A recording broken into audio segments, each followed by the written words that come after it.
Assalamualaikum warahmatullahi wabarakatuh. Salam sehat dahsyat luar biasa. Salam hipnose. Baik teman-teman, kali ini saya akan menjelaskan cara melakukan hipnoterapi.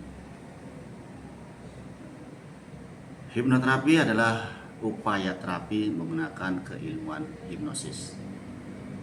Kemudian syarat terjadinya atau syarat melakukan hipnoterapi minimal ada 5 teman-teman. Ada 5 ya teman-teman. Yang pertama adalah pre-induction. Yang kedua induction. Yang ketiga deepening. Yang keempat suggestion atau sugesti. Dan yang kelima adalah termination atau terminasi. Secara singkat saya akan menjelaskan kepada teman-teman semuanya apa itu pre-induction.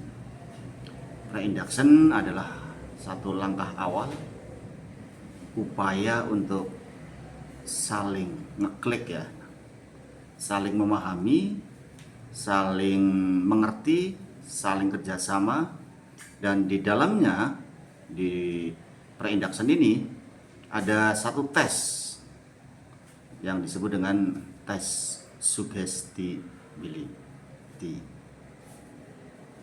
di mana kita bisa mendapatkan informasi dari klien, apakah klien termasuk yang punya suggestible tinggi, sedang, atau rendah.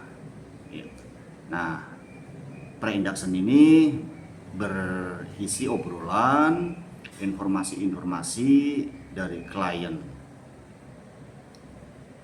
Kekuatan atau kelancaran atau kesuksesan dari proses hipnoterapi adalah di pre-induksi ini, teman-teman.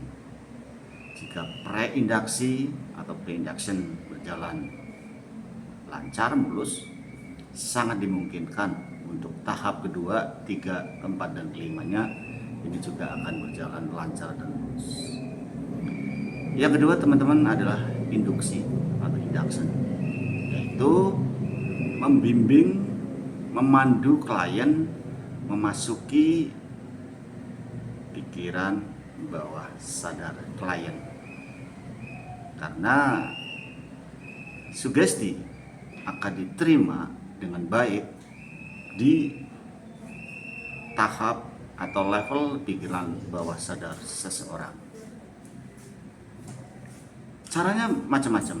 Saya tidak akan membahas secara detail di sini. Dan yang ketiga adalah deepening. Deepening adalah upaya untuk memperdalam kondisi pikiran bawah sadar klien itu sendiri. Pikiran bawah sadar dibagi menjadi beberapa, diantaranya adalah likes, yaitu kondisi yang masih ringan atau disebut dengan trance ya, trance ringan atau light trance. Yang kedua adalah medium trance, dan yang berikutnya adalah deep trance.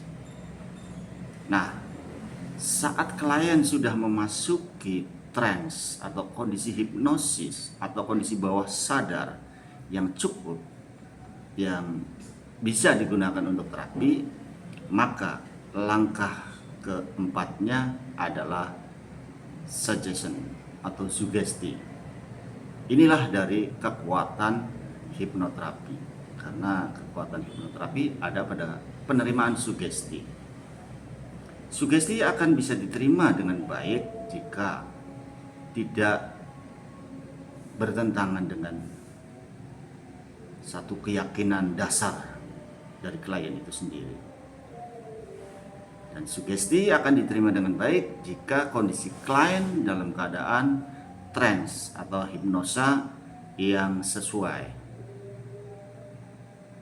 Dan yang kelima adalah termination, yaitu mengembalikan lagi pikiran sadar klien ke semula, yang tadinya dari pikiran sadar kemudian dibimbing masuk ke bawah sadar, Sekarang determinasi adalah mengembalikan kembali ke pikiran sadar atau pikiran normal kembali. Demikian teman-teman yang bisa saya sampaikan. Mudah-mudahan manfaat, dan jika ada yang mau ditanyakan berkaitan dengan hipnoterapi, teman-teman boleh sampaikan di kolom komentar. Insya Allah apa yang teman-teman sampaikan akan saya jawab secepatnya.